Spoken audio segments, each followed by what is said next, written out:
An balimaw aw ni ɲanguma i n'a fɔ dɔgɔkun tɔw a nisɔndiyalenba bɛ aw bisimila renouveau cakɛminɛw kan ka se ka kunnafoni di aw ma aw b'a dɔn k'a fɔ nin ye ladala jɛmukan ye sibiri o sibiri min bɛ lase aw ma renouveau groupe renouveau ka minɛnw kan renouveau télévision sanfɛ aw minnu bɛ an ta o sanfɛ walima aw minnu bɛ an ta radio renouveau sanfɛ Bamakɔ n'a lamini na radio ɲɛlɛni ani radio tɔw bɛɛ lajɛlen aw minnu b'an ta bɔlɔlɔ siraw fɛ an bɛ foli di aw kelen kelenna bɛɛ lajɛlen ma aw ka danaya la ka ɲɛsin aw ma walasa k'aw kunnafoni a m'a kun bɔ an k'a fɔ aw ye k'a fɔ nin ye jɛmukan ye sibiri o sibiri min bɛ lase aw ma ka kɛɲɛ ni jamana kunkankobaw ye ka kunnafonidilaw wele ka na dɔɔni dɔɔni fɔ o kunkankobaw kan nin dɔgɔkun in kɔnɔ kunkankoba ye min ye o ye k'a fɔ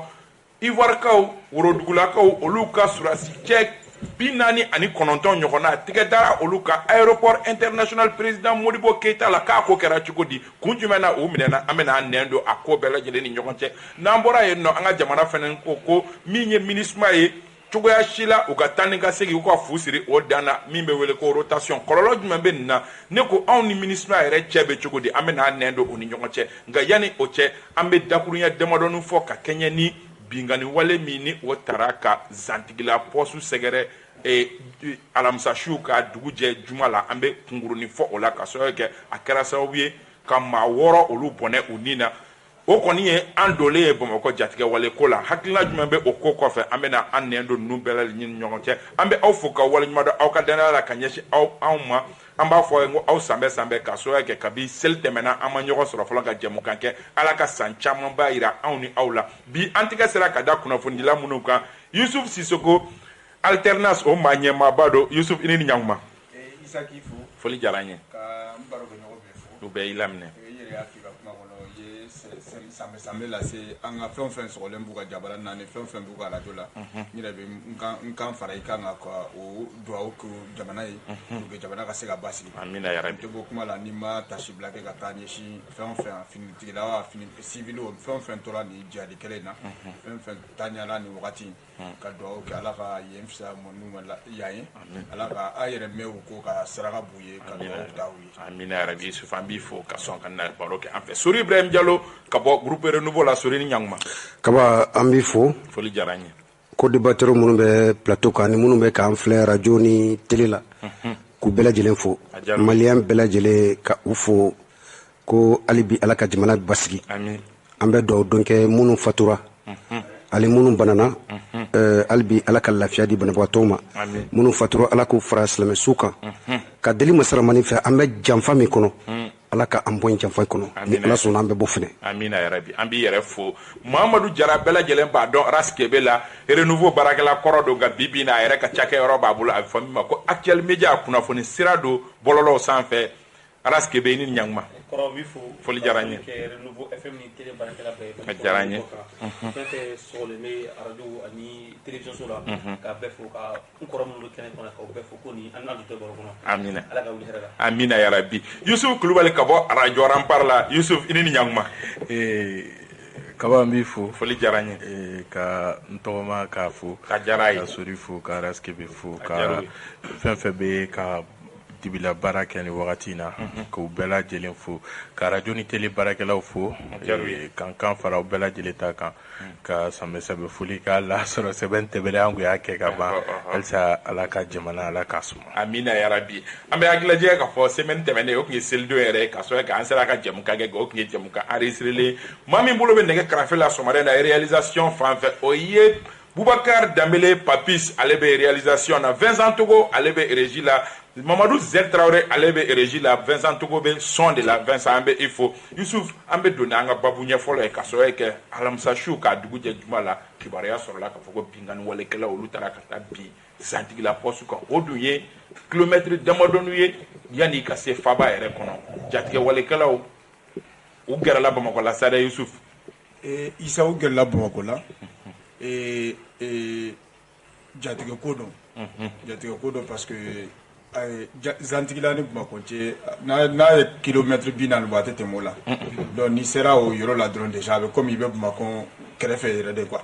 donc o ye jɔrɔnakoba ye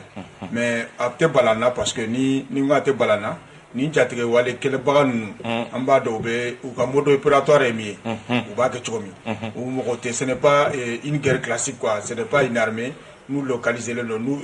sigiloro donner non mais groupuscule de non. Et je crois qu'il faut s'attendre chaque fois à des attaques comme ça. Mais même il faudra nga finir la kawi oui de halsa en renseignement en vigilance en assez kulu renforcer kosobe. Et puis ça dit que en dabe da kuma la wodla to ngo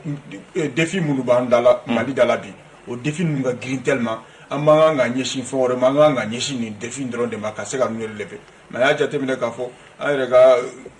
autorité ou souvent ou bien front de front qui sont inutiles à la réalité alors que front nyama mu yemuni ou lui la Canada faut la Canada nga sega sabati parce que la Canada ma sabati faut ya sega faut nyana make hal développement faut ti sega ke donc am sega min faudron ou de ka tashi black alsa maamunu torani koina ka doaw kuyi ala ka yemfisa nous mayani ambagi ne encore en autorité fait franchement qu'elle double en tout cas de vigilance et que jamana ka sega bon numéro ka kibaria min sorola ambe dominer comme bi oye ka foko ma woro nyona ol de min tora santikla attaquer na civil saba gendarme fla ani douanier clé Souri Ibrahim Diallo et Issoufie renseignement fort an yemi jatem no e ka fo bimbe ka anwa dugu kan mais kuna foni te bo fanchi mo won du be bo yoro de la ka se yoro la gradement. D'accord, Issou Da Sirama ambe kelemina guerre asymétrique didu awo jatke ke wale ke bagaw sankane wakati be ubeni ke wale utaka nyasi anka fintikla kawma parce que ube bo yoro mununa ani mogo sugu munu do ban synkrodi donc i jugu ita don nuko kabe fereo fen fetike ne ma to janfala o ye janfa min sigirila ɲɛna ye dɛ kaba mais a tɛ bala an na parce que an bɛ nin gɛrɛ in de kɔnɔ ne miiri bɛ hôtel Radisson attaque la nin bɛ ne miiri jigi campement hôtel o kɛra yan donc olu bɛ ka kɛ cogo min na mɔgɔ minnu bɛ ka ninnu kɛ mɔgɔ suguya kelenw de don donc a kɛlɛli a ma nɔgɔn misaliyala ni miiri bɛ 11 septembre la World Trade Center États-Unis yɔrɔ mɔgɔw tɛ lakana ko kuma fɔ o yɔrɔ la mais ni a tɛgɛ sugu kɛra o yɔrɔ la a mɔgɔ min tora a la mɔgɔ bayirika de don donc a tɛ bala mɔgɔ la sabula n'i ye jateminɛ kɛ ni yɛrɛ kɛra wagati kofɔli min na an ye kibaruya minnu sɔrɔ k'a fɔ ko a kɛra 1 heure du matin maa minnu don u nana u senna de mais an bɛ min ye i b'a ye k'a fɔ jatigɛ wale kɛbaga ninnu caman bɛ moto de ta walima mobiliw mais a mana kɛ cogo cogo ni dɔ jɛra o non justement problème bɛ yɔrɔ min na an bɛ min fɔ k'a fara o kan dɔrɔn an ka finitigilakaw u ka vigilance redoubler quoi parce que an y'a mɛn mɔgɔ wɔɔrɔ de ni tora il y a eu des portés disparus mais ils ont été tous retrouvés vivants ka cela ne tienne kaba le fait que an m'a mɛn k'a fɔ hali mɔgɔ kelen minɛna wali mɔgɔ kelen fagara walima mɔgɔ kelen juguna ninnu mɔgɔw na minnu nana u sen na o bɛ faiblesse da yɔrɔ dɔ la quoi tiɲɛ fɔ n teriya tɛ teriya sa an bɛɛ bɛ an ka lakanatigilamɔgɔw n'o ye finitigiw ye an bɛɛ b'u kɔ mais mɔgɔ minnu kana u senna 1 heure du matin ka ni attaque kɛ mɔgɔ kelen ma jogi mɔgɔ kelen ma minɛ mɔgɔ kelen ma faga kaba o ka kan ka an bɛɛ lajɛlen interpeller en l'occurrence et en premier lieu les porteurs d'uniforme araskebe wakati laban na anya ka fo poste de péage poste de contrôle et jatige wale kala o be ko le attaquer o ba hakili gi science la ba hakili gi kucala maraw la surtout si ligne ko la ne o be karu fene attaquer est ce que abe jatige wale est ce que abe terrorisme bon abseka bla jatige wale minen konana mais peut-être ne ka kuma bina bulmi ka so ni ka kuma kana jabi dugula ibadon ni tara an ka poste na kaba ibi ire ɲininga yala ibe suudu kono walbe ibe poste de la mais poste fana o de équipe mina maklaw kaba ibe tan soro poste la ibe do dale jo kono en deux bras d'air ibe do dale jo kono babin be asena temene be yefe ibe do e so kono kaba marfa be yefe e be ya kaba jugu be bi e ka yoro dum ko e be bol katay ka kelke minenta ka jugu affronter et très généralement aussi kaba ami mié dans ces postes fin mais ou intéressé il faut le dire avec ce qu'a dit mogola mime ou intéressé très généralement ou ye mamu me teme war mu ne bo ulukuna 47 ikuna ite malien 47 ikuna a dati banelo kebe fla mesra kebe nani mesra mogo be di kana poste de contrôle mina PSG me teme war me di kaba o de priorité ka tɛmɛ lakana kan o de priorité ka tɛmɛ lakana kan kaba maa ninnu bɛ se ka attaquer à tout moment vigilance tɛ yen kaba lakana ye ɲɛbilali de ye lakana sani a kana fɔlɔ ka ɲɛ bila pour que ka se ka kunbɛn mais est ce que poste la hali n'o y'a sɔrɔ dɔ dalen don jɔ la est ce que dɔ tɛ kɛ yen nɔ min bɛ piqué la wagati o wagati k'a di marifa b'o bolo n'o jɔlen don kaba très généralement ni taara poste ninnu na goudron filɛ nin ye i bɛ taa sɔrɔ o caman bɛ kɛ duguma de o de kungo kɔnɔ yɛrɛ ka surun mais derrière eux dispositif foyi tɛ yen lakana fɛn foyi tɛ yen min bɛ se k'a to ni jugu ko a bɛ na u ko jugu ye en distance wala ni jugu ko a bɛ na dɔrɔn i bɛ taa sɔrɔ maramafin ɲɛsinnen don goudron ma mobiliw bɛ tɛmɛ yɔrɔ min mais kungo kɔnɔ la kɔfɛ jugu tɛna goudron sanfɛ o mais n ko fana kɔnɔna de ko kungo kɔnɔna de don donc jugu bɛ na ten donc ne bolo aujourd'hui min kɛla kaba ni kelen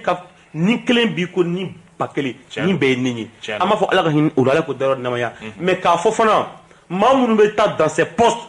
kaba u kana wari bila ɲɛfɛ fɛn min sukulu bila ɲɛfɛ u yɛrɛ fɔlɔ ka lakana dɛ anw ta tɛ kaba u yɛrɛ parce que an ta de an bɛ tɛmɛ di mɔgɔ bɛ tɛmɛ di bon kuma dɔ ni a bɛnna ni i bɛ se k'a fɔ mais mɔgɔ fɔlɔ min bɛ danger la olu yɛrɛbakun de fɔlɔ donc il faut que kaba dɔ ka fara ninnu effectif kan parce que il faut voir c'est-à-dire ces attaques ont changé de forme forme changé la mais a mana kɛ cogo o cogo i mana taa poste o poste la i b'a sɔrɔ gendarme 5 6 bɛ yen nɔ douanier 2 3 hali polosiw bɛ poste dɔw la polosiw 3 4 ni dɔw y'i ɲɛna kaba tu ne les vois pas i bɛ se ka mɔgɔ 3 4 de ye i tɛ tɔ yɛrɛ ɲɛ i b'a sɔrɔ ni dɔ tɛ sunɔgɔ la i bɛ taa sɔrɔ dɔ bougelen don kaba o lakana bɛ se ka kɛ cogo di et aujourd'hui a bɛ san 1 ni kɔfɛ sisan chaque fois i b'a mɛn ko poste dɔ mais disposition foyi ma ta pour ces postes ayiwa Youssouf, c'est vrai que an ka poste ninnu kɔsani na a dɔnnen don poste ye cible baw ye bi na mais foyi ma falen poste si tentative tɛ kɛ poste si la k'a fɔ k'a tentative échouera o fana ye gɛlɛyaba ye dɛ o tuma anw tɛ fɛnw anticiper yan est-ce que u y'a bila yɔrɔ min na n b'a ta yen fo lakanabaga ninnu k'a dɔn k'a fɔ ko anw tɛ fɔ quoi u bɛ k'u yɛrɛ lakana fɔlɔ tiɲɛ don o de ka gɛlɛn ni anw ta ye fɔlɔ u yɛrɛ parce que n'i y'a ye i bɛ mɔgɔ lakana e yɛrɛ lakanalen de don sinon n'e bɔra yen foyi tɛ jugu n'anw cɛ donc u k'an yɛrɛ an y'a ye k'a fɔ seli ɲɛkɔrɔla la an ye image dɔ ye bɔlɔlɔw kan min bɛ mɔgɔw dusu bɔ kosɛbɛ suratigɛ wulilen don ka taa a jɔlen don kari da la a bɛ komi kɛmɛ a fɔ cogo min na a bɛ jeton minɛ na min a ka marifa dalen don a ka chaise kɔnɔ jamaba bɛ poste la an y'o image de Facebook kan seli ɲɛkɔrɔla la donc c'est des choses an bɛ télé lajɛ cogoya min na min ye jatigɛ kɛbaga ninnu ye o fana b'a lajɛ ten tɔ de donc an bɛ min fɔ je pense que bɛɛ y'a fɔ plateau kan lakana kɛbagaw u k'u yɛrɛ lakana lakana ka fɔlɔ u yɛrɛ la ni an bɛ se k'a fɔ ten tɔ minnu yɛrɛ bɛ ka na bin anw kan a ye Sori Radisson fɔ ne b'a fɔ ala ka na an bi o ɲɔgɔnna kɔnɔ bilen o yɛrɛ dɔrɔn tɛ o ni mɔdi yɛrɛ tɛ kelen a ye campement fɔ ni mɔdi tɛ kelen campement la u nana yɔrɔ minɛ de non campement j'étais là-bas. Campement ils sont venus, c'était deux éléments à 15h30. On a la moto de là. Et ils sont venus à 15h30. J'étais là-bas. À Don jusqu'à 20h. J'étais là-bas. Mais Kaba, ne de prix ne de reportage ne de 15h30 jusqu'à 20h. Moi j'étais là-bas. À Don ne de retransmission télé là, radio là. C'est pour te dire que nin kɛcogo bɛɛ kelen u nacogo de tɛ kelen ne hakili ma bɔ mɔgɔ miiri b'a la 15h30 mɔgɔw b'an bɔ fili la je crois que i yɛrɛ bɛ tila k'i ressaisi 15h30 fo ka taa don so kɔnɔ ministre Salif de tun bɛ ministre de la sécurité intérieure an y'a ka interview kɛ alors donc c'est fait le soir l'après-midi très bien ne bɛ fɛ ka minnu fɔ a ɲɛna o mɔdi ni nin tɛ kelen olu u ye yɔrɔ minɛ de il faut le dire yɔrɔ minɛna de parce que u ye yɔrɔ assiégé o mais nin na u y'a kɛ de ka taa an bɛ ka o mɔdi sugu de ye sisan nɔ k'a fɔ k'u bɛn'u sigiyɔrɔ la u bɛ hali wagati damadɔni kɛ ayi u bɛ tiɲɛni de kɛ ka taa donc très bien donc nin wagati in na il faut que an ka finitigilakaw fana k'u ka tiɲɛ yɛrɛ u k'u baarakɛ bolo u ka se k'a falen dɔɔni nin tɛ se ka bali dɛ parce que nin bɛ kɛ diɲɛ fan 14 bɛɛ lajɛlen fɛ fan foyi tɛ yen mais min b'a bali o ye anticipation très bien o ye an ka finitigilakaw u jɔlen ka se ka to cogoya min na u ka to vigilant et surtout tiɲɛ yɛrɛ la an bɛɛ bɛ voyager mobile la an b'an ka finitigilakaw ye u bɛ occuper ko wɛrɛ la kojugu ka tɛmɛ min ye lakana yɛrɛ kan an k'an kɔlɔsi o la parce que i bɛ kariw natɔ ye occupé le carte ko de la ka tɛmɛ bagaji minnu bɛ yen nɔ olu ɲɛɲinini ka don kari kɔnɔ k'a lajɛ minɛn sugu jumɛnw bɛ kari kɔnɔ o tɛ priorité ba ye mais carte ni il faut k'an ka fɛnw prioriser u ka sécurité u k'o de prioriser sinon ala k'an kisi ni ɲɔgɔnna kɔni a bali a ka gɛlɛn. sori i bɛ fɛ ka dɔ fɔ a la pour que an ka bɔ nin kuma kɔnɔ. kaba pour que an ka bɔ nin kuma kɔnɔ ni attaque fɛn fɛn kɛra a bɛɛ kɛra cogoya kelen na je précise bien Radisson mana k'o ye yɔrɔ entouré non an ka force de sécurité nana ka na yɔrɔ entouré 15h30 quand on peut pas attaquer jusqu'à 20h on était là-bas. Tariku do. Anga voilà. Radisson na c'est que mɔgɔ a donna ka fɔ ko mɔgɔ ninnu bɛ intérieur la u sɔrɔla ka attaque kɛ. D'accord sinon u nana depuis u bɛna wagati min na. Campement la a donna ka fɔ k'u bɔra kulu de sanfɛ. Non u ye Yirimajɔ cɛ ci yɛrɛ de. Ils étaient à moto. Ils étaient appelés à 6h. Non. Un ami. Campement. Non, ne de y'a retransmission kɛ. Ne tɛ se ka fili ne de y'a retransmission kɛ. Donc, mais continuez. D'accord, je crois que les gens vont se rappeler de la réalité des faits. Kaba, je continue. Et bah donc, moi je suis d'accord pour les contrôles là. En réalité, en kana fɛn dɔw dugun quoi. Ni i bɛ poste la, mɔgɔ man kan ka don k'a sɔrɔ i m'a tigi dɔn mɔgɔ sugu min don poste in yɛrɛ contrôle fɛnɛ nafaw yera parce que ɲɛnaminifɛnw caman minɛna maramafɛn caman minɛna beaucoup de personnes suspectes ont été arrêtées à travers ces fouilles là et c'est chose normale a warimayɔrɔ ko mais an bɛ min fɔ k'a fara o kan o ye jumɛn ye Kaba ça me rappelle d'un voyage je voyageais avec un gouverneur an sera avant d'arriver à Kasaro Soribugu poste dɔ de don i b'a ye an bɛ se wagati min na les gendarmes ils étaient couchés mɔrɔfa bɛ dɔw sen kan mɔgɔ kelen pe de jɔlen bɛ tɔ ninnu u dalen bɛ mɔrɔfaw jɔlen don gouverneur ne n'a jiginna ɲɔgɔn fɛ an taara ka t'u fo a ko k'aw bɛ ne dɔn wa u ko ayi ko ne de ye karisa ye u bɛ girinna ka wuli ka mɔrɔfaw ta samara yɛrɛ dɔ y'a ka samara ye hali u tɛ samara yɔrɔ dɔn donc ça veut dire tout simplement il y a de laxisme dans ce qu'il faut u ka dabila maintenant poste ninnu bɛ yɔrɔ minnu na Kaba an b'a ɲini population fɛnɛ fɛ u ka finitigiw dɛmɛ yɔrɔ ninnu u ka parce que poste bɛ dugu kɔfɛ dɔɔnin donc i b'a ye k'a fɔ a poste caman de bɛ yen yiritigiw kɛlen bɛ k'olu lakori donc population kana ka dɛmɛ kɛ ka yɔrɔ ninnu ka évacuer ka yɔrɔ bila kɛnɛ kan mais est-ce que vous fana y'o laɲini kɛ non mais Kaba o man kan ka kɛ la sécurité ce n'est pas seulement les porteurs d'uniforme c'est nous tous certes c'est vrai la sécurité commence par soi-même olu yɛrɛ ka kan ka finitigiw kan k'u la Canada minɛ o yɛrɛ la mais population fana kan ka poste mɔgɔw dɛmɛ ka yɔrɔ in débrayer ka yiriw tigɛ ka poste bila kɛnɛ la à des dizaines de mètres quand même mais donc o ye population fana ka baara ye mais an b'a ye yɔrɔ caman na o tɛ kɛ donc franchement les contrôles là ne tɛ jigin u la et c'est très important et normal à ka kɛ fɛn min y'a wariko ye o ye kuma wɛrɛ ye ayiwa an bɛ taa ɲɛfɛ an bɛ tasi bila kɛ ka ɲɛsin maa minnu ni olu ni tora ni an y'a fɔ k'a fɔ k'a fɔra ko mɔgɔ 6 don pour le moment mɔgɔ 6 la ko civil 3 yera a la gendarme 2 ani douanier 1 an bɛ tasi bila kɛ ala ka lahara sɔn subaw ye an ka sujet la belebele o ye ka fɔ ko maa 49 ni ivoirien surasiw a bisigiyalen don k'a fɔ ko olu don tɛgɛ dar'u kan Bamako aéroport Bamako président Modibo Keita la kari tɛmɛnen o kɔrɔ ye k'a fɔ k'a bɛ dɔgɔkun 1 bɔ min dɔnna o ye k'a fɔ ko ivoirien surasiw don Sori Ibrahim Diallo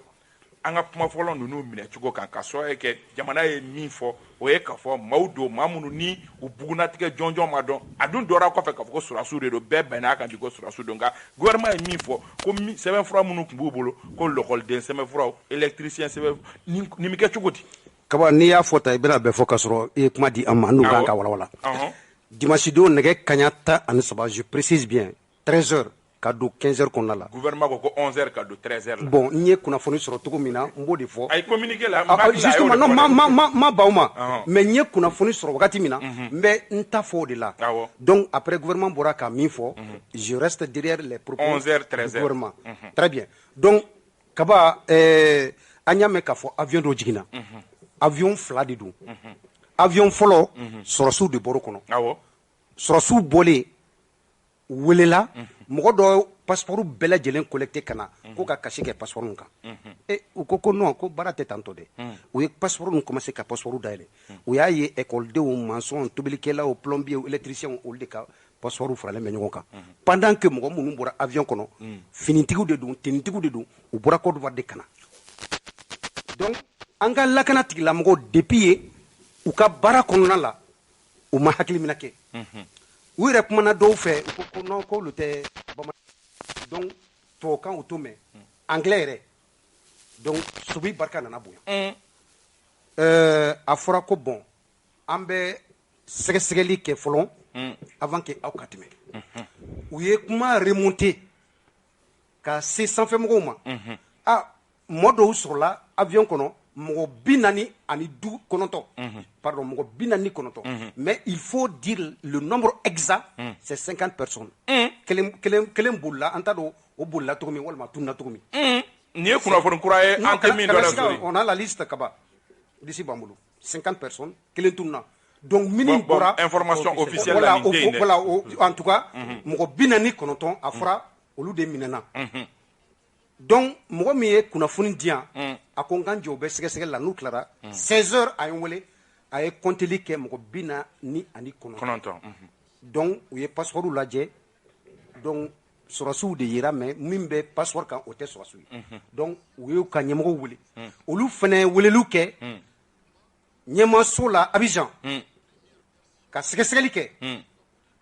chef d'état major ko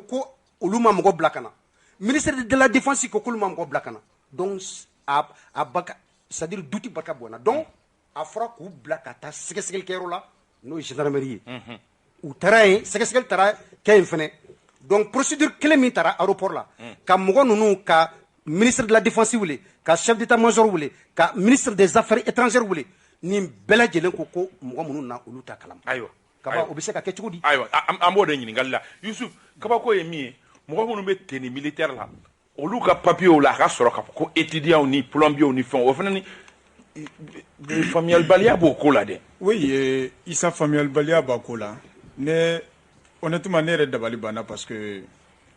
ne gouvernement ka communiqué kalan tuma min na ka tila ka conseil national de la sécurité Côte d'Ivoire ta communiqué kalan cogo min na ka tila ka information wɛrɛw sɔrɔ ne yɛrɛ kɛ ni dabali banna parce que ne tɛ se k'a fɔ ko mercenaires don ko mercenaires tɛ mais a ko in kɛcogo o bɛ ne kɔnɔ gan dɔɔni parce que mercenaires bɛ se cogo di ka na jigin aéroport la en tenue ko ils sont armés armes b'u bolo munitions b'u bolo mɔgɔ 49 dans un pays où alors tout le monde sait les liens en tout cas les difficultés qu'il y a entre le Mali et la Côte d'Ivoire et le pays de la CEDEAO olu ka bɔ Côte d'Ivoire kana k'olu nana k'u ka amina k'u t'u ka hakilina ye de ka dankari kɛ fanga la ou bien ka transition ɲagami cogo sugu dɔ la ne t'a tiɲɛ na nkalon dɔ fo justice ka ne clarifier tuma min na mais n ye min fɔ dɔrɔn o ye de ne ma gouvernement ka communiqué apprécier kosɛbɛ parce que ne ko hali ni nin b'o cogo la c'est-à-dire qu'à ma communiqué kumbo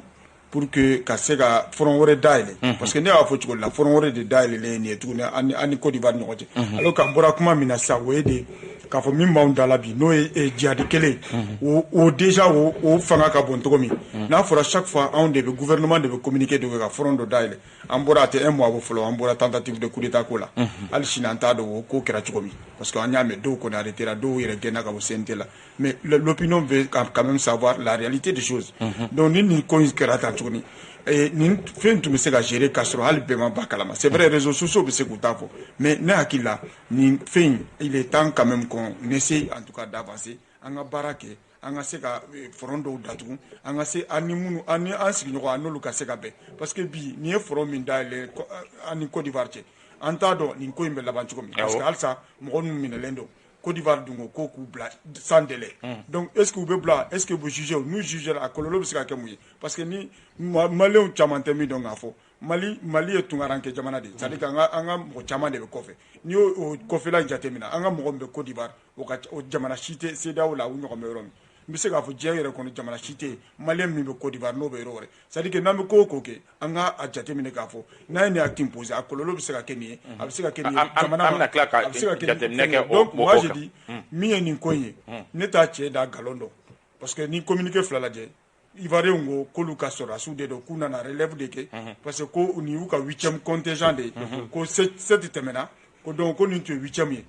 Nations Unies ye communiqué dɔ kɛ olu fana ye confusion tɔ créé franchement ne kɔni t'a dɔn cɛ bɛ yɔrɔ min na mais ne kɔni ko vraiment c'est une histoire, un front de trop. Youssouf, et toi, bora k'a fɔ sisan Nations Unies ko dans un premier temps k'olu m'u lakodɔn Ivoiriens ko olu ka kɛlɛcɛw don confusion totale bɛ yen mun nana ni confusion e ka analyse ye jumɛn ye situation in kan. mais ni ne ye n tɔgɔma lamɛn a bɛ k'i kɔnɔ ko a bɛ k'i kɔnɔ ko du fila de bɛ kɛlɛ la i b'a fɔ Isa Kabaw ka so n'an ka so de bɛ kɛlɛ la nin ye jamana ko de diɲɛ bɛ cogoya min na bi bi in na diɲɛ tɛ bilen k'a fɔ ko wagati min na réseau kun tɛ yen télé kun tɛ yen foyi tɛ yen ko mɔgɔ tɛ bɔ i ka ko kalama o bɛ se ka kɛ cogo di bi. A ka gɛlɛn. Si a tɛ se ka kɛ yɛrɛ. mais olu ni mɔgɔ fila bɔra ko kalama mɔgɔw de bɔra a kalama. mais kɛlɛcɛ 49 bɛ na aéroport la cogo di k'u bɛna dankari jamana kunturu la. très bien même an bɛ kuma min na bi a bɛ ka front ko kuma min fɔ front in fana ye dankari de ye pourquoi obliger notre pays ka front créer munna Côte d'Ivoire bɛ anw obliger ni ne bɛ se k'a fɔ ten tɔ ni front don ni ne ɲɛ bɛ front na ne ɲɛ b'o front de la o. hali n'a y'a sɔrɔ ninnu tɛ mɔgɔ jugu ye. mais olu ko laadala ko de don. laadala ko tɛ parce que an ka gouvernement ka communiqué c'est très clair a bɛ k'a fɔ k'a ma communiqué min faamu et pourtant qui est très clair. u ko k'u ye Côte d'Ivoire ɲɛmɔgɔw wele k'u ko k'u tɛ ni mɔgɔw dɔn Ivoiriens ka communiqué kɔnɔ ne m'o sɔsɔ. an ka ambassadeur min bɛ Côte d'Ivoire o fana ko k'ale tɛ foyi kalama nin ko la hali n'o y'a sɔrɔ dɔgɔtɔrɔ dɔ ye vocal dɔ kɛ min ko Mali b'a kalama. o ye fɔlɔ ye Isa. Ivoiriens m'o sɔsɔ. u welela u ma wele u m'o sɔsɔ u ko k'u ka mɔgɔ tɛ Mali ye est-ce que u y'o sɔsɔ hali u ka conseiller état major conseiller ka fɛn na conférence la a m'o sɔsɔ o ye fɔlɔ ye filanan ye mun ye u ko passeport min yer'u bolo o kuma ye tiɲɛ wa o kuma tɛ tiɲɛ ye. étudiant ni fɛn bɛ passeport min kan Ivoiriens ma kuma o fana kan an kana kɛ i b'a fɔ ko tiɲɛ yɛrɛ la an bɛ tenitigiw bɛ passeport étudiant bila u kun ka yaala cogo di. o de ye kuma ye o an ka jamana ka ɲininkali bɛ yen nɔ an b'o mɔgɔ sugu bila ka tɛmɛ cogo di ko front wɛrɛ kana kere au contraire ninnu tun bɛ don ala k'an kisi kojugu dɔ tun ka kɛ yɛrɛ sa mɔgɔw tun bɛ mun fɔ aw ka radar bɛ min monter en puissance nin bɛ min ni mɔgɔw bɛna tɛmɛ aéroport yɛrɛ fɛ ka taga kojugu kɛ. o ye tiɲɛ. c'est très facile bi quoi i k'i sigi k'a fɔ ko Ivoiriens ka sɔrɔsiw don an b'a nɔgɔya cogo di nɔgɔya cogo sira jumɛn kun b'a la ka tɛmɛ jamanadenw kun ka jamanakuntigiw ka jamanadenw kunnafoni an ka mɔgɔw ma accusation foyi k'a la hali mercenaire ko kuma min bɛ ka fɔ kuma tubabukan don ne tɔgɔma bɛ tubabukan mɛn ka tɛmɛ ne kan gouvernement ka communiqué min fɔ 49 soldats ivoiriens que le gouvernement considère comme des mercenaires. Les mots ont leur sens. Nous sommes en b'u jate ni wagati in na i b'a fɔ ko mercenaire parce que u ye baara kɛ cogoya min na u nana cogoya min na an ka jamana kɔnɔ o ye mercenaire a fɔra ko kuma saba de bɔr'u da Ivoiriens ka ɲɛmɔgɔw m'o olu sɔsɔ o sɔsɔ u fɔlɔ la u ko k'u nana mission secret fana kun t'u bolo ordre de mission t'u bolo aw bɛ jigin jamana kɔnɔ cogo di ko mission secret mais u ye ordre de mission dɔ bila bɔlɔlɔw sanfɛ ordre de mission tɛ dɛ ordre de mission tɛ et comment dirais-je diplomatiquement fɛn dɔ b'a tɔgɔ dɔ b'a la conseil verbal wa mun ni note verbal de don ordre de mission tɛ u ye note verbal de kɛ fo an ka maliden dɔw b'u sigi k'u bɛ o ko fana décortiquer k'a fɔ ko vendredi kun chômé don dɛ ni chômé don dɛ o de y'a to nin ma se ka kɛ tan hali Ivoiriens ma se ka explication min di malidenw dɔw de bɛ k'u sigi k'o di ni Côte d'Ivoire y'a décidé ka na mɔgɔw bila ka na anw fɛ yen ka sɔrɔ an ka jamana ɲɛmɔgɔw t'a kalama olu bɛ wele olu bɛ tila tuguni k'a fɔ k'olu yɛrɛ t'a kalama ka tila k'a fɔ tuguni u nana an minnu ka jamana kɔnɔ mɔgɔ 49 u nana ni minɛn minnu ye hali Ivoiriens ko u nana hukumu min kɔnɔna la MINUSMA yɛrɛ ONU ko k'ale to o ɲɛdɔn a ko la n'an ye an référé min an confrère RFI mɔgɔw ka kunnafoni kan min ye ONU yɛrɛ y'a fɔ ko olu t'u yɛrɛ dɔn o ko kɔnɔna la an défense tɛ yɔrɔ jumɛn bɛ an bolo. Au contraire, qui a provoqué qui? Il y a un front créé. Au Coran, on est front créé. Bon, on est front créé contre qui? Qui a provoqué qui? C'est vrai que confusion pas de quoi il y a on y a fɔ k'a fɔ ko hali n'o y'a sɔrɔ ko ale ka cɛdenw don n'u bɛ nalen SAS mɔgɔw fɛ baara la ko normalement laadala olu tɛna ni marifa ye mais a yera k'a fɔ ninnu ka avion filanan ye ko marifa tun b'o kɔnɔ min y'u tɔgɔla marifaw ye wa mɔgɔ si m'a sɔsɔ fɛnɛ k'a fɔ ko passeport minnu b'u bolo ko étudiant ni électricien ni fɛnw tun b'a la confusion bɛ yen dɛ. Confusion bɛ yen Isa Kaba d'abord ONU ko Mamou n'a pas de kalama. Mais au représentant mi on fait Mali kono, allez koko allez ba kalama. Oui, Salgado.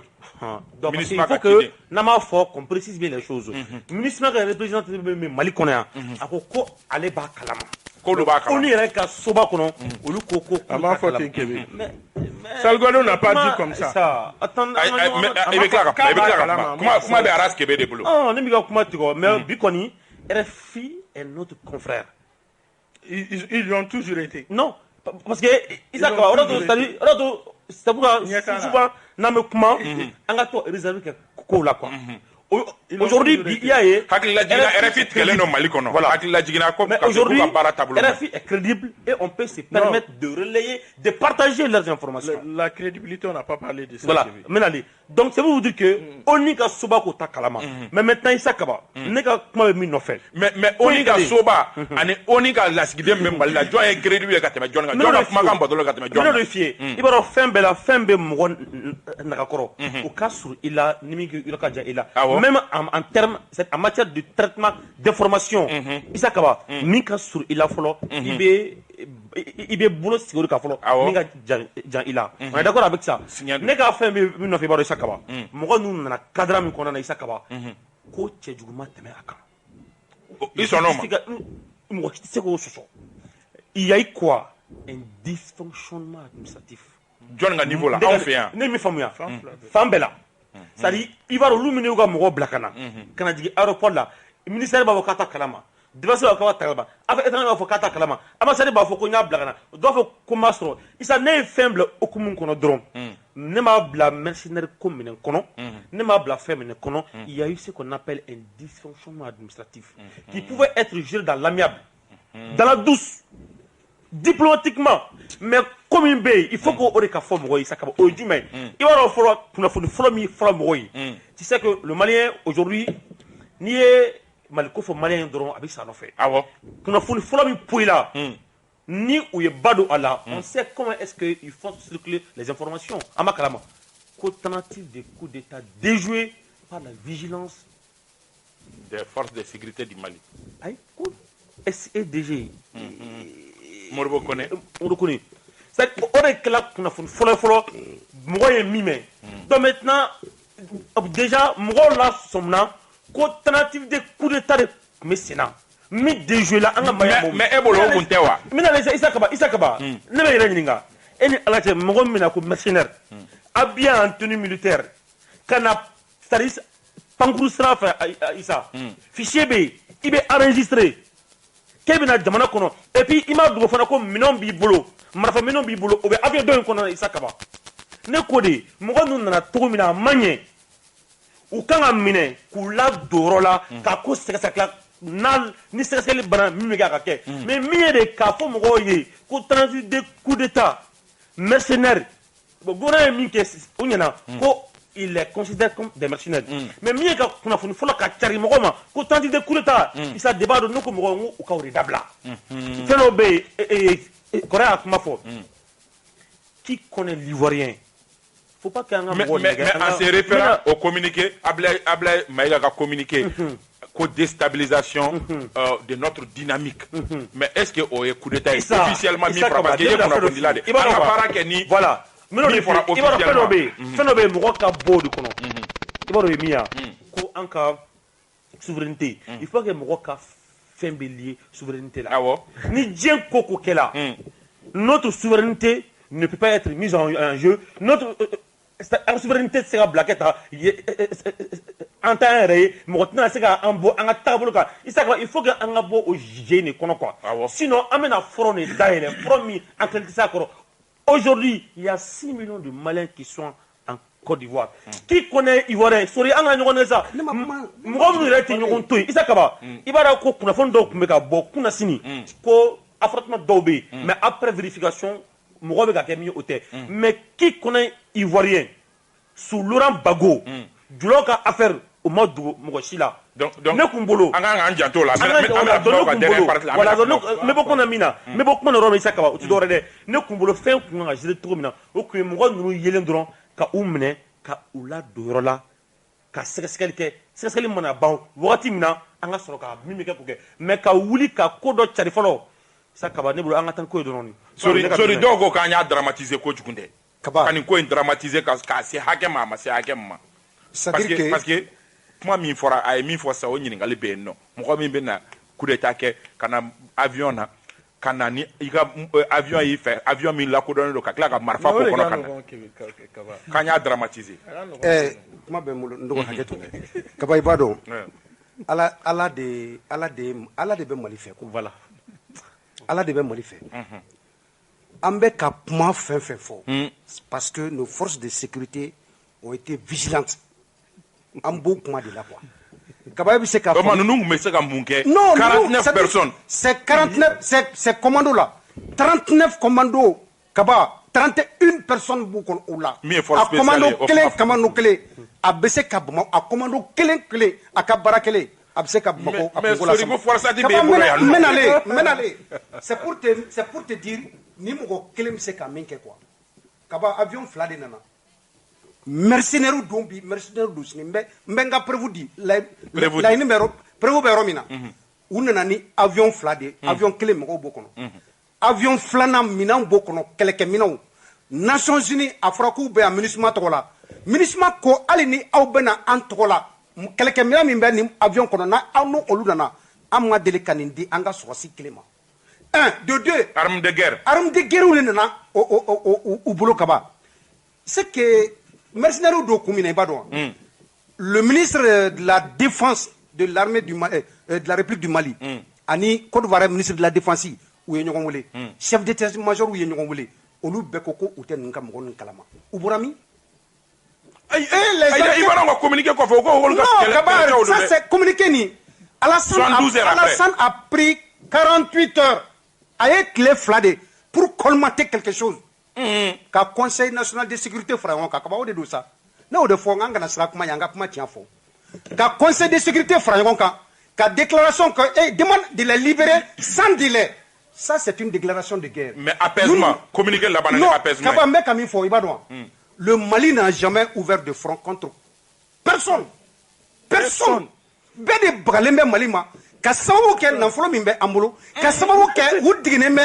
non ni n ko nafolo an ka dugukɔnɔfɛnw Kaba u diginnen bɛ binkani min na an ka sɔrɔsi nana k'i kankan u ni o nafolow de cɛ mais Kaba o ye baasi ye wa an bɛ ka kɛlɛ an bolofɛnw nɔfɛ ko an bɛ ka fɔrɔ dayɛlɛ mɔgɔ nana ka bi kan min b'i bolo k'a b'a minɛ la forcé la a ye san joli kɛ san 100 a bɛ k'i suɲɛ i bɔr'o kalama i jɔ ko il est temps d'arrêter on arrête o ye binkani ye mɔgɔw de bɛ ka bi an kan ko an bɛ ka front dayɛlɛ qu'on arrête de dire des propos comme ça je vous en prie. Mais Youssouf c'est vrai que quand dakunya kelen dɔ oui mɔgɔ bɛ se ka c'est-à-dire de pɔkɔ a Sikaso a dontɔ i b'a kalama kɔni duguma sira bɛ yen mɔgɔ bɛ don duguma sira fɛ moins de 20 minutes tiɲɛ don de pɔkɔ a Zegwa o tɛ se ka kɛ Mali kɔnɔ jumɛn ça o banna sori ne bɔra o banna c'est pourquoi ils ont visé l'aéroport c'est pas pour les gens qui ont visé l'aéroport ils savent que mɔgɔ tɛ se ka doubler toutes les frontières sont strictement contrôlées nous avons nos radars fixés sur les frontières foyi tɛ se ka don frontière fɛ donc c'est pas pour Sori sabali sa quand tu parles de radar bɛ dilan maa minnu fɛ attaque bɛ k'olu fɛ yen radar bɛ e fɛ yen bon ils savent qu'ils ne peuvent pas rentrer par les frontières u b'a dɔn encore jantigila c'est pour dire que Kaba duguma sira fɛ mɔgɔ bɛ don de Pɔkɔ à Zegwa moins de 15 minutes je dirais bien moins de 15 minutes Sori sabali sa waati jumɛn banna Youssouf c'est vrai que ni mɔgɔ caman b'a fɔ ko an ye front kura dayɛlɛ mais ni analyser de près i b'a ye kabi 2019 ni kuma bɛ sen na mais Ivoiriens ma fɛn bila ka na o fana ye enquête ye minnu ye o yira mais pourquoi subitement ka mɔgɔw bila ka na dimanche don alors que MINUSMA ka partenaires fana tɛ na aéroport la dimanche donyaw fɛ o fana ni fɛngɛw bɛ yen dɛ zone d'ombre bɛ yen dɛ. Non, clairement, zone d'ombre. Et je crois que les forces de défense et de sécurité pouvaient gérer ça à l'amiable. Qu'on renvoie donc non, renvoyer donc. C'est-à-dire que vous n'êtes d'Ivoire, vous pouvez payer un enfant, nous hal nasro mercenaires, on a des preuves qu'à faire mercenaires dedans. Bon, ni jatemina entre pays frères, on a fait jouer à l'apaisement. Mais à minke, c'est ce que j'appelle qu'affront d'ailleurs, parce que communiquer, les termes qui sont utilisés dans le communiqué sont tellement graves. Normalement, nous avons libéré fou à juger. Alors, Ivoiriens ont connu. Mais on est fort. Conclusion, on est coupé. Oui, mais nous jugerons. Moi, ce que je crains, ni Ivoiriens fana ko c'est-à-dire que au nom de la réciprocité olu fana ko kube u tasara qu'est-ce qui va se passer ambe songa ngina anga jadi kele ko kanyeshi Côte d'Ivoire na nyeshi oluma munde beke ça veut dire quoi piège min min dalen banga anti kuje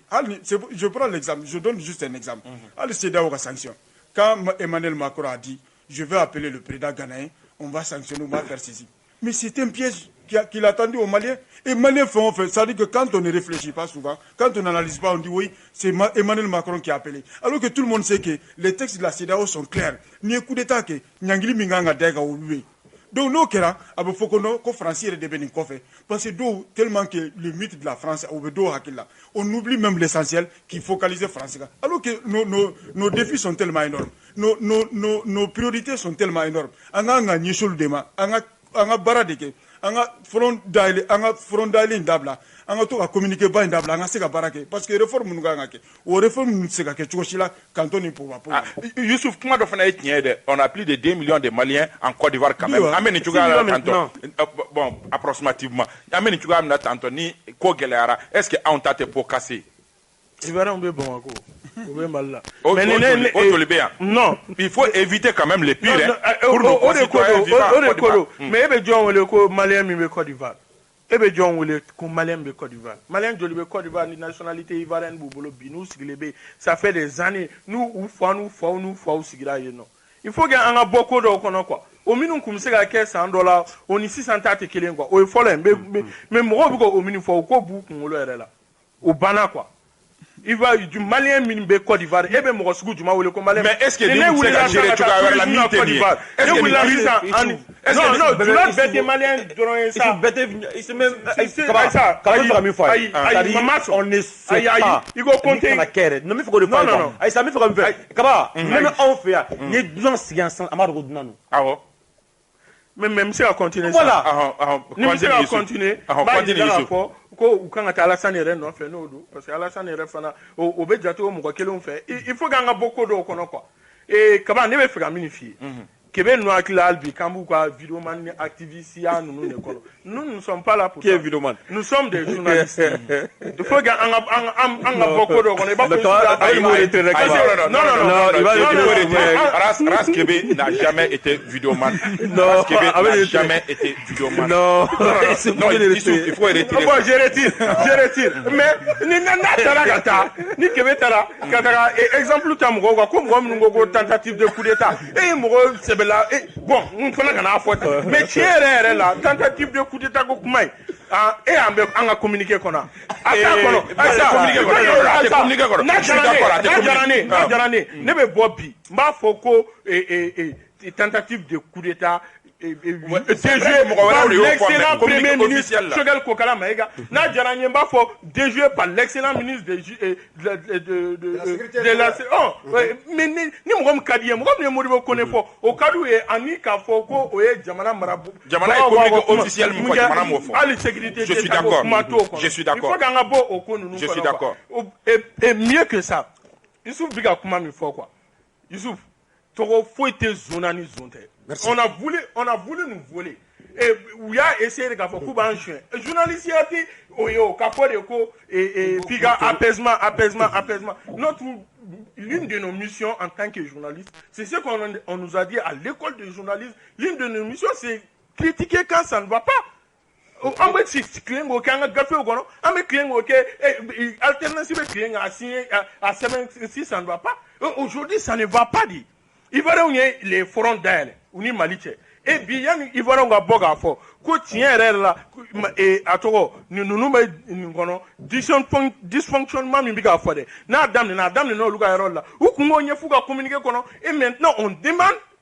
à la partie malienne ou quand nous anga sora sous de do ni dysfonctionnement mi kera o yera état ka erreur là ambe a fo mali ou quand sora sous dama o sera fait ne bolo okume fo mu ateme anga ou ka communiquer ka fo go sans délai anga communiquer fan chiffre a ma fɔ ko problème ba anw ni Ivoiriens cɛ an ka communiquer fan si fɛ a ma fɔ ko ni Côte d'Ivoire y'a kɛ tan n'u y'a kɛ tan tɔ mais ni a bɛ justice ka bolo kan n'a sɔrɔ tiɲɛ yɛrɛ la Ivoiriens ni fɛn argument solide b'u bolo k'a fɔ ko ninnu nana a sariya filɛ u kan ka na sariya min fɛ an dun y'a ye k'a fɔ u ko ko ONU min MINUSMA ko kuma min bɛ Ivoiriens ka communiqué kɔnɔ a yirala k'a fɔ ko o tɛ Kebe ye Salgado ka kuma fɔ Salgado m'a fɔ ko ale b'a kalama dɛ a ko ninnu minnu nalen filɛ tan a ma ale fɔ a ma MINUSMA fɔ a ko nin kun bɛna Mali la ka kɔrɔ ko u bɛ baara bolo voilà a y'o de ɲɛfɔ u nacogo a y'o de ɲɛfɔ mais k'a fɔ k'u natɔ ko MINUSMA b'a kalama o tɛ Salgado ka communiqué fan si tweet fan si fɛ sigi i ka taa lajɛ ka na il faut que an ka bɔ nin kɔnɔna la kuma bɛɛ ka maliyɛnw jate i b'a fɔ mɔgɔ kalanbaliw mɔgɔ u bɛ miiri cogoya min na k'u jate i b'a fɔ ko mɔgɔ dɔw de kan ka sigi kɛrɛfɛ k'a fɔ ko olu de bɛ miiri Mali bɛɛ place la ka miiri Mali bɛɛ place la ka tila ka kuma Mali bɛɛ place la an tɛ don jeu kɔnɔ. C'est vrai que Aras Kebe n'i ye Ivoiriens ka communiqué lajɛ e ye dysfonctionnement administratif min fɔ u ma o apaisanti o kan ka fɔ ko fiɲɛ bɛ olu ka yɔrɔ la est-ce que olu fana ye apaisement ɲini ils pouvaient mieux faire quand même. Je suis d'accord avec ça Kaba n'o de fɔ nacogo fɛn mana bɔ nin kɔnɔ Isa Kaba jalaki bi bi Côte d'Ivoire de kan ka d'a kan olu dun ka communiqué kɔnɔ o yɔrɔ si ma ye Kaba kuma tɛ ne ko c'est-à-dire kuma bɛ fɛn kelen de nɔ quoi ne y'o de fɔ ne ko dysfonctionnement min ni ne y'o fɔ Kaba n y'o bɔ k'o bɔ ne ko an tun ka se ka min kɛ jo b'an bolo ka ban an tun bɛ se ka min kɛ o de ye ka weleli kɛ ni weleli kɛla ka ɲaɲini ni maa min kan ka to ala an bara yan an k'u juge an fɛ yan o y'an ka droit ye an bɛ se k'o kɛ mais ne ye kuma kelen fɔ n bɛ sinsin o de kan Isufu tɛna na papali kɛ ko a bɛ na an hakili suɲɛ ni o ye on sait bi aujourd'hui tous les départements ont les réseaux de communication digitale incontestablement je le dis haut et fort wa u bɛ entretenu fana kunnafoni bɛ bɔ yɔrɔ min na Kaba ne k'o de f'i ye sa Mali bɛ yɔrɔ min na bi mɔgɔ si tɛ se k'a sɔsɔ ko réseau tɛ ministère bɛɛ bolo tous les ministères bon donc n bɛ fɛ k'a fɔ de communication min kɛla fɔlɔ ne k'o de f'i ye mais mɔgɔ tɛna comme disitali fɔ an ye bilen n ko c'est fait sciemment qui connaît malien i bɛ ka kuma cogo min na o de ka di malien k'a fɔ malien binan kani an tɛ sɔn an bɛ sa jɔnmaya tɛ kana ne ko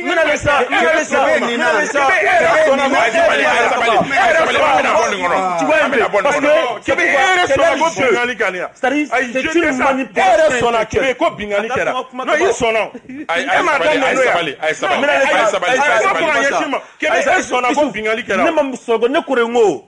kuma cogo min a bolo ka mɔgɔ c'est pourquoi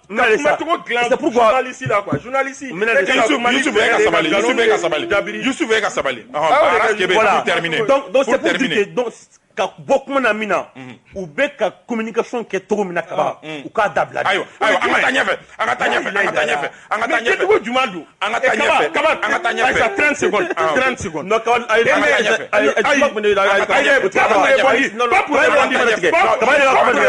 je ne suis pas d'accord on sort de ces dossiers on va en parler ailleurs. Anya e kafo alamsa do gouvernement e communiqué wera bo ministère des affaires étrangères fana e communiqué bo kafo ko minye ministre ka taninga segi mina fama ko rotation ko ka fusiri adana kaso eke hakila ani doim ko be tanyogona amba damne la Aras Kebe parce que Youssouf ni fanga e don damne ministre ka rotation ko ka fusiri adana ni analyser tugo di gouvernement kan décision no Kaba sari am se ka fɔ ko ɲugu de wula ni ɲaga ye ka da am se ka fɔ ko in tala cogo min na dans l'immédiat a bɛ se ka fɔ ko incident min kɛla avec ces 49 voilà o de na wolo na parce que n'i y'a ye MINUSMA don MINUSMA tɛ u y'u bila ka na u m'u bila ka na sɛbɛn bolo sɛbɛn t'u bolo mais ni an ye dan sigi a ka rotation na est ce que i bɛna se ka fɛn fɔ bilen u na cogo ɲɛna u ma u na don walima u na sanfɛ sira fɛ ko de u ka mais est ce que MINUSMA fana bɛ se ka marcher sans rotation o tɛ se ka kɛ o Kaba parce que nin ye fɛn dɔ de ye c'est-à-dire ne kɔni bolo an ka maaw bɛ ka fɛɛrɛ de ɲini ka se k'an bolo bɔ MINUSMA bolo oui parce que mais fɔlɔ u ko n'a ka mandat bɛ renouveler k'a ka maaw u bɛ to sanfɛla kɔnɔ u tɛ bɔ n'an ta kalama panko tɛ wuli ni an ta kalama donc o yɛrɛ ka MINUSMA ka u ka baara ka dɔ minɛ a la ka majɛ kɛ a la o ye kelen bon n'i nana fɔ tuguni ko fo an ka sigi an ka kuma bon yanni o sigikafɔ cɛ ko rotation ni aka maaw dɔ ka bɔ yen fɛ ka na yan o kɔrɔ même maa min bɛ dugu dɔ la 8 mois 9 mois n'o ka relevé ko bɛ jɔ fɔlɔ fo ni don min ni sigi a kuma kɛra donc ne bɛ se k'a fɔ o kun ye de fɔlɔ ka u ka baaraw ka se ka dan sigi a la fo ni sigiyɔrɔ kuma fɔlɔ mais a bɛ min nɔfɛ ne kɔni wele ka ban an ka maaw bɛ fɛ ka bolobɔrɔ de ɲini MINUSMA bolo. Yusuf. Sadi Kaba a y'a fɔ a ka kuma kɔnɔ ɲugu de bɛ na ni ɲagaɲaga ye donc bɛɛ b'a dɔn k'a fɔ Ivoirien ka nin fɛn in o de kɛra sababu ye ni gouvernement ye nin communiqué in fana mais u ka communiqué u fana ko très rapidement k'u ni MINUSMA mɔgɔ k'u ni Nations Unies mɔgɔw bɛ sigi MINUSMA mɔgɔw bɛ sigi k'u bɛ en tout cas a kan ka marcher cogo min k'a bɛ marcher o cogo la c'est à dire que bon n'i y'a jate fana minɛ i b'a dɔn k'a depuis nin mandat renouvelé wagati bɛɛ b'a dɔn k'a fɔ ko fɔɲɔgɔnya nana yɔrɔ caman na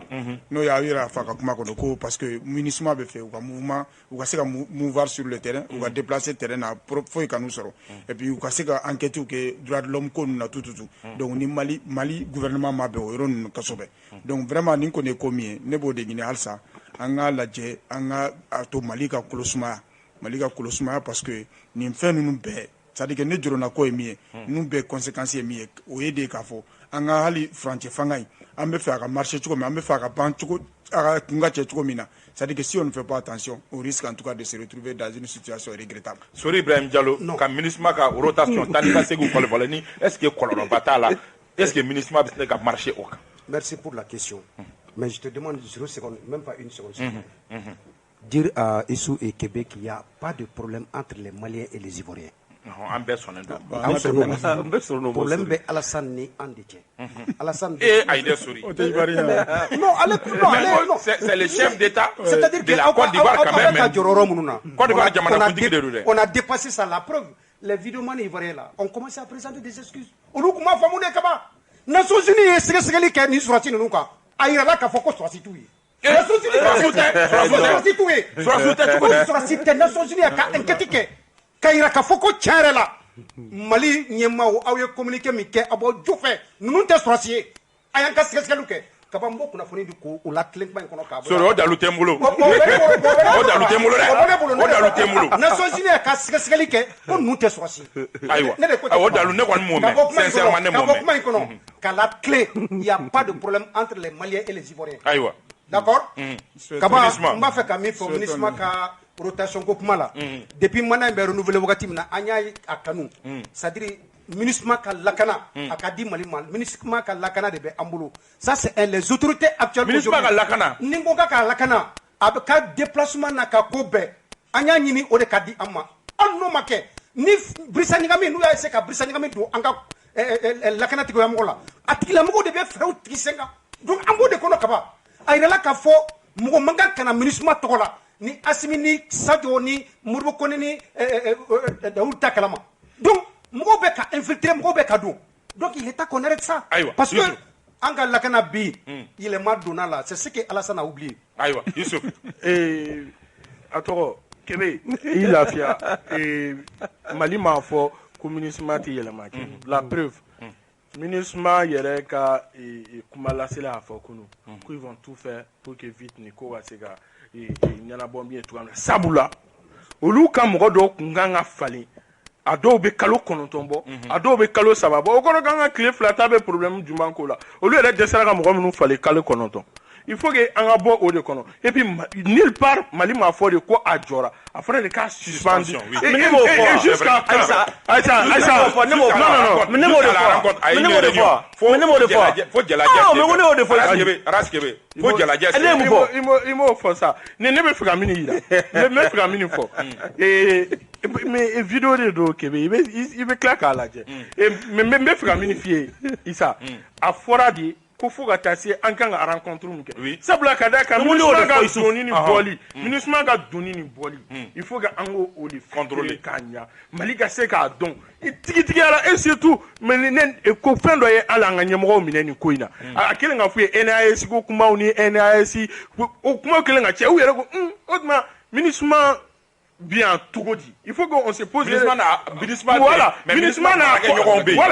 fana n'a kɔladenw fana b'an fɛ yan o ko ko surasi hakɛ min bɛ Mali kɔnɔ Mali yɛrɛ t'a da dɔn parce que MINUSMA ta ye hakɛ min ye peut-être o da dɔnnen don mais mɔgɔ minnu fana bɛ na olu fana nɔfɛ dun o ye mɔgɔ joli mɔgɔw t'o da dɔn mais c'est le moment idéal pour que nin bɛɛ lajɛlen ka jɔ an ka se k'a dɔn tigitigiya la MINUSMA mɔgɔ joli bɛ yan nin mɔgɔ joli bɛ yan nin kelen MINUSMA yɛrɛ ma problème ye nin na koyi. Ayiwa an bɛ taa ɲɛfɛ an bɛ aw fo ka aw waleɲuman dɔn wagati korona kosɛbɛ ka foliba di kanubagaw bɛɛ lajɛlen ma Aba n'a ka denbaya Bamusa Sisoko Jogolojo a n'a ka denbaya Alimami Sankata ORTM na an bɛ i fo an bɛ foli di kanubagaw bɛɛ lajɛlen ma Mohamed Karambe ka bɔ Orange Mali la an bɛ i fo tonton Ɲang Kati an bɛ a fo commandant Ɲang à la retraite an bɛ a fo an bɛ foli di kanubagaw bɛɛ lajɛlen ma Basaro Hayidara Mamadou Kane Mali Konate aw bɛɛ sanbɛ Ala ka san caman yira an na min ye réalisation Boubacar Dambele Papis ale bɛ yen nɔ son na Vincent Togo min ye régie d'antenne ye Mamadou Z Traoré an bɛ aw fo k'aw waleɲuman dɔn aw k'an bɛn sibiri wɛrɛ ni jɛmukan kelen kɛnɛ kan maa welelen ye Yusuf Sisoko ale ye alternance o maa ɲɛmaa ye Sori Ibrahim Diallo ka bɔ Renouveau la Mamadou Jara Aras Kebe Actuel Media o maa ɲɛmaa don Yusuf Kulubali ka bɔ radio Arampar la an bɛ aw fo k'aw waleɲuman dɔn kanubagaw ani ce ani baraji aw ka danaya la ka ɲɛsin aw ma wasalam. 223 agents dɔ filɛ nin ye an tɛ taa jeu ka jeu de loterie na jackpot 4 ok an ka taa